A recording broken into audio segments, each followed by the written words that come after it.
What are Trojans? So, a Trojan is a way of getting malware onto your computer. It's based upon the old legend of the Greeks when they were attacking the city of Troy, and the walls of Troy were too strong. So, what they did was they got this giant horse statue and left it outside the city as a gift. And the Trojans looked at the giant horse and said, "Oh, that's rather nice, we'd like that," and wheeled it into the city. They shut the gates. In the middle of the night that night, Greek soldiers who were concealed in the belly of the horse jumped out and opened the gates for the rest of the army. This is exactly what's going on here.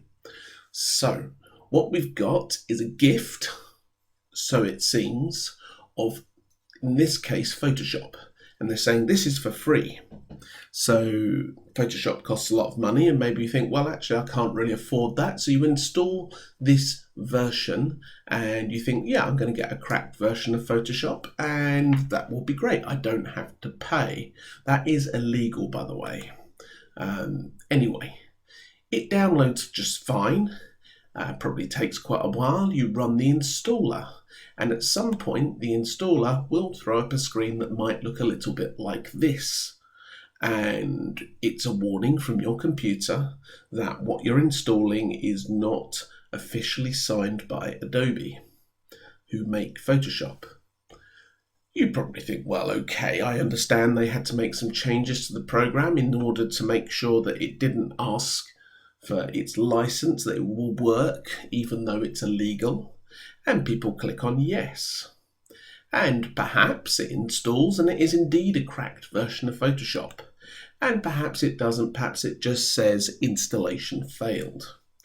Either way, if it's a Trojan, then inside the installer code or inside the code of the program, there is malware which has now installed itself on your system. And even worse, because you gave it the rights here to be an installer, it then gains administrative privileges. So it can actually now make serious changes on your computer. So the hacker has control of your computer. And while you might have saved a little bit of money on Photoshop, even if it's working, the hacker might now have enough information to steal your identity and take out loans in your name worth tens of thousands of pounds. They might be able to take all your logins. They might start scamming your friends. So it's a really, really serious situation. You need to, first of all, make sure when you're downloading software that is from a company, make sure you download it from the official manufacturer's site. If something seems too good to be true, it probably is. Certainly always be aware of these boxes. There are some programs out there from companies that don't have these security certificates that are okay, but you've got to be doubly sure when you see this kind of box that what you're installing doesn't contain some kind of Trojan. It's against the law to create a Trojan. The maximum penalty is 10 years and in prison and a fine.